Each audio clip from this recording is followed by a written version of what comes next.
Bonjour les amis. Alors que la guerre fait rage à leurs frontières, les Polonais cherchent à se protéger.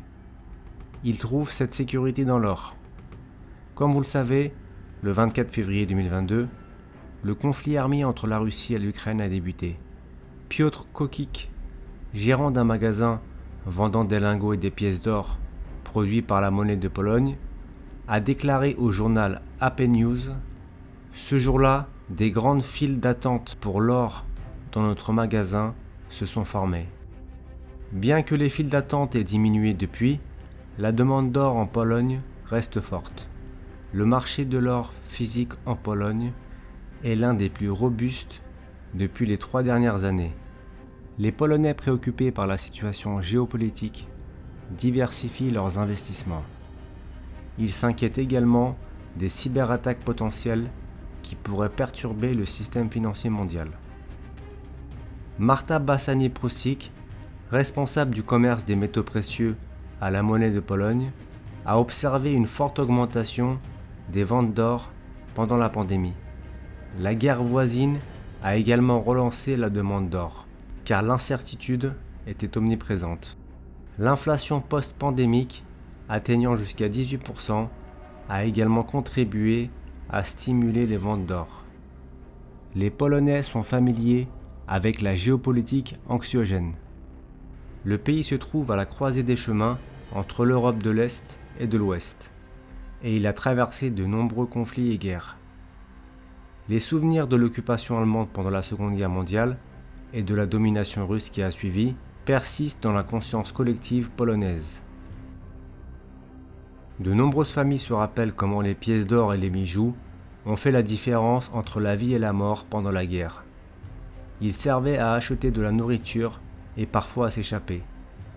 Elles soulignent que ces récits ont profondément marqué de nombreux clients. Ils affirment que leur survie est due à l'or, car leurs grands-parents possédaient des lingots ou des pièces d'or.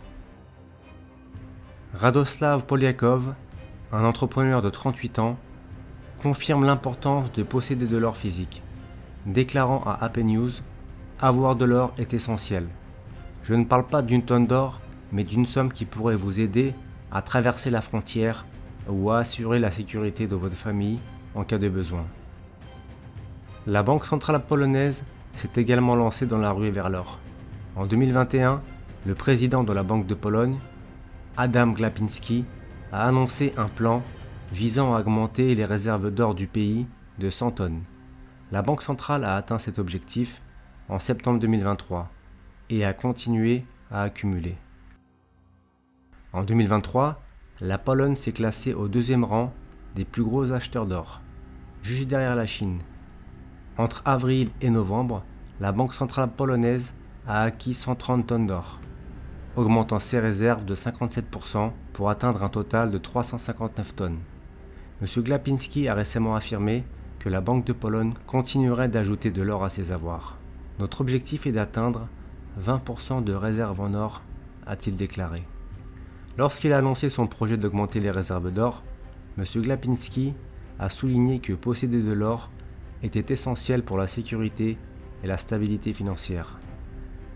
L'or conservera sa valeur même si quelqu'un coupe l'alimentation du système financier mondial, détruisant ainsi les actifs traditionnels basés sur les registres comptables électroniques. Bien sûr, nous ne partons pas du principe que cela se produira, mais comme dit le dicton, un homme averti en vaut deux. La Banque centrale doit être préparée aux circonstances les plus défavorables. C'est pourquoi nous accordons une place particulière à l'or dans notre processus de gestion des réserves de change. En Pologne comme partout dans le monde, la demande d'or continue d'augmenter. La question à se poser est la suivante: y aura-t-il assez d'or pour tout le monde? Merci d'avoir suivi cette vidéo, à bientôt.